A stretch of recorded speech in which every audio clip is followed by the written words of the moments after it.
Hi friends, I just want to demonstrate a couple of things to you all so that you'll be able to use them when you create your projects. This is a text frame with text in it. So is this, and so is this. And then this is a rectangle made with this rectangle frame tool, or this one. It doesn't matter which tool you use. And what I've done over here is I've combined everything.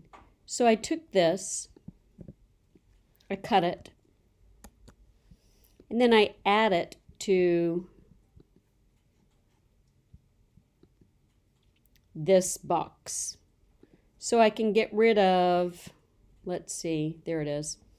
I can use my T tool and click and just paste it in. And then I'll do the same thing to these two. Cut that, click here, add that. I've got these stray boxes now and I'll need to find them. You can see them. There's one right there and there's one right there. So I can get rid of these stray empty boxes. Now I'm going to add this one as well. Cut and paste. So now I can get rid of that stray box. Now this is one text frame.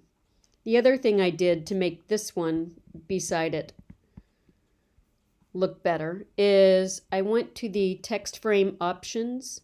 I usually just type Control B or Command B there.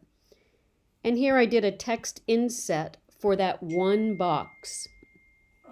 Right? You can see the inset marked here. And then you can see right here, this 11, it looks much better because I kerned it. The ones need a little more space. So there it is, a little kerning there.